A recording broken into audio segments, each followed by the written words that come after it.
Hello, welcome back to my channel. Sarika कांचनच्या दुनियेमध्ये तुमचं खूप खूप स्वागत आहे. तर बघू शकता, आता आम्ही गावी आलेलो आहे, म्हणजे माझ्या माहेरी आलेलो आहे.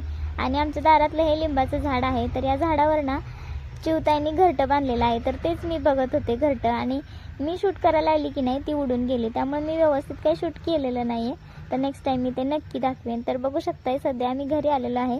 आणि हे आहे आमचं किचन, म्हणजे माझ्या माहेरचं किचन. तर पप्पांनी छान असं घर ठेवलेलं आहे. आई नव्हती तरीसुद्धा पप्पा एकटेच इथं असायचे. आणि जेवण वगैरे करायला ते माझ्या घरी म्हणजे सासरी जात होते. माझ्या जाऊबाई, आत्या वगैरे तिकडं सगळ्या होत्या. तर पप्पांना छान घर ठेवलेलं आहे, म्हणजे धूळ वगैरे काय नव्हती. तरी पण मी हे पुसून घ्यायला लागले होते. थोडंसं जरा वाटलं मला पुसून घ्यावं म्हणून. तर तेच मी इथं व्यवस्थित पुसून घ्यायला लागले होते. आल्या मी थोडंसं बसले होते, आणि भाऊजींनी खायला वगैरे आणलंच होतं, आणि आबोनी डबा पण बांधून दिला होता. तर आल्या आम्ही जेवण केलं. आईला गोळ्या वगैरे दिल्या दुपारच्या, आणि नंतर मी हे आवरून घ्यायला लागले होते. तर आता तात्पुरतं मी आवरून घेणार आहे, फक्त ओटा वगैरे. नंतर मी वरून ज्या किचनच्या फरशा वगैरे आहेत त्या मी स्वच्छ करून घेणार आहे, म्हणजे हळूहळू. आता आल्या तर मला काय करायचं मूड नव्हता, पण रात्री याच्यावरच स्वयंपाक बनवायला लागणार आहे. त्यामुळे मग म्हटलं हे पण जरा स्वच्छ करून घेऊया.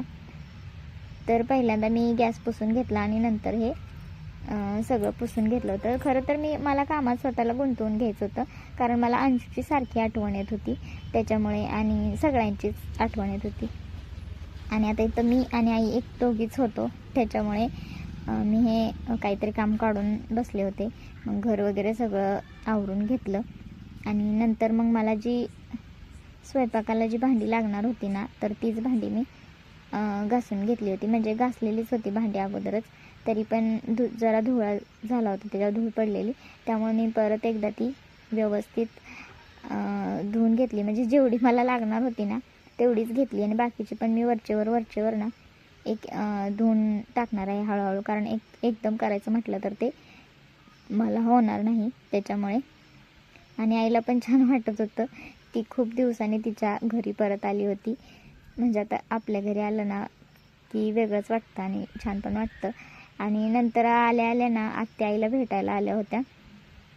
तर त्यांना मी आल्यास फोन केला होता की काय करमना झाले म्हणून, या तुम्ही म्हणून. मग भांडी वगैरे माझं घासून हे होईपर्यंत ना आत्या आल्या होत्या. आत्या आणि आई बोलत बसल्या होत्या. तर हा मसाल्याचा डबा मी आईसाठी ऑर्डर केला होता. तर खूप छान आहे मसाल्याचा डबा. तिचा अगोदरचा होता, पण तो खराब झाला होता, त्यामुळे मग हा ऑर्डर केला. तर छान आहे. आई आणि आत्या दोघीजण बोलत बसल्या होत्या आता, आणि मी त्यांचं बोलणं